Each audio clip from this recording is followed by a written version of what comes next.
ناظرین گرامی، میں اپنے چینل میں آپ کو خوش آمدید کہتا ہوں۔ اس سفر نامے میں آپ ملاحظہ فرمائیں گے سندھ کے 2 مقامات، اور میرے ساتھ سندھ بائیکر کلب کے معزز ممبر عبداللہ بھائی ہیں۔ صبح کی ہلکی دھوپ نکل چکی ہے اور بائیک پر ہم اپنی منزل کی طرف رواں ہیں۔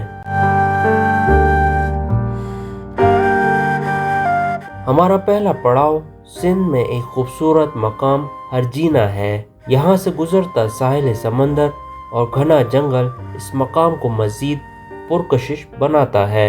ساحل پر تیرتی کشتی، پرسکون مقام اور ہوا کے ٹھنڈے جھونکے آپ کو خوشی کا احساس دلاتے ہیں۔ یہاں مچھلی کا شکار پر جانے والی کشتیاں بھی لنگر انداز ہیں۔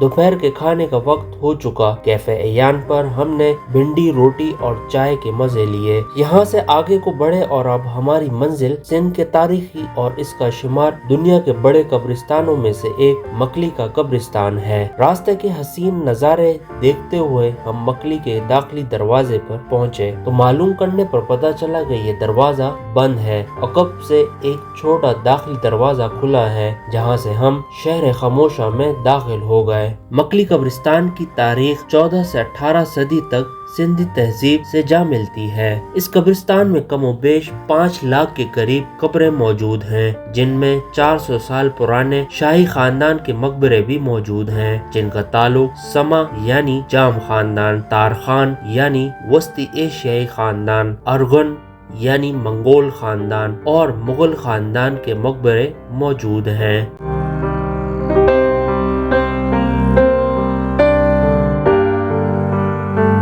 کہتے ہیں مکلی قبرستان کو سما دور حکمرانی میں صوفی بزرگ اور شاعر شیخ جمالی نے اپنے خانقاہ کی بنیاد رکھ کر کیا تھا، جن کا مقبرہ بھی یہی موجود ہے۔ یہاں سے مزید آگے کو بڑھے تو سندھ کے 15ویں سلطان جام نظام الدین دوم کا مقبرہ موجود ہے، جن کا تعلق سما خاندان سے تھا۔ ان کا دور حکومت 1461 سے 1508 تک تھا۔ ان کا مقبرہ ایک اونچے ٹیلے پر بنایا گیا تھا۔ اس مقبرے کو 1510 میں مکمل کر لیا گیا تھا۔ مقبرہ چکور شکل میں ہے۔ اس کو مٹیالی پتھر سے بنایا گیا ہے، جس پر دلکش پھولوں اور محرابوں کو تراش کر ڈیزائن دیا گیا ہے۔ اس مقبرے کا گنبد کبھی تعمیر نہیں کیا گیا۔ پتھر پر بنی نقش نگاری اور بالکونی گجراتی اسٹائل سے متاثر ہو کر بنایا گیا ہے۔ اس کے علاوہ بیرونی دیوار پر قرآنی آیات اور ہندوؤں کے نشان بھی موجود ہیں۔ داخلی دروازے کو لکڑی سے بنایا گیا ہے۔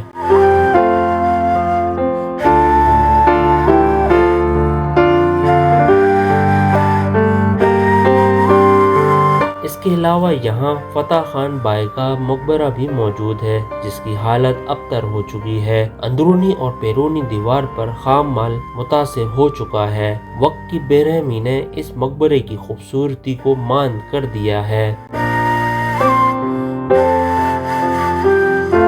یہاں تارخان دور حکومت کا مقبرہ بھی موجود ہے، جو کہ مرزا جانی اور مرزا غازی بیگ کا ہے۔ تارخان خاندان کے واحد آخری سندھ کے حکمراں تھے۔ مقبرے کے بیرونی دیوار دروازے پر محراب بنی ہے، جس پر فارسی زبان میں قرآنی آیات کو تراش کر لکھا گیا ہے۔ اس کے علاوہ پھولوں کا ڈیزائن بھی دیا گیا ہے۔ مقبرے کے چاروں طرف نیلی ٹائلز لگائی گئی ہیں۔ یہاں موجود مغل دور حکومت کے کمانڈر مرزا تغرل بیگ کا مقبرہ بھی موجود ہے۔ ان کا مقبرہ 12 ستونوں اور ایک گنبد پر مشتمل ہے۔ ستونوں پر مختلف ڈیزائن کو تراش کر خوبصورتی دی گئی ہے۔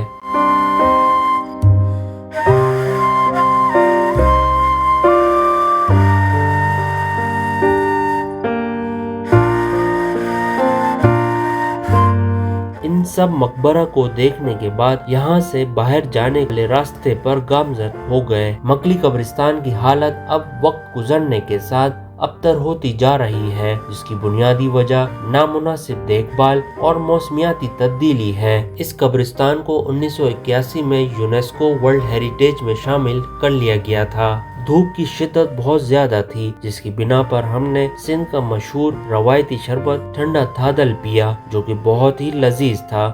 اب ہمارا واپسی کا سفر شروع ہے۔ امید کرتا ہوں آپ کو میرا سفر نامہ پسند آیا ہوگا۔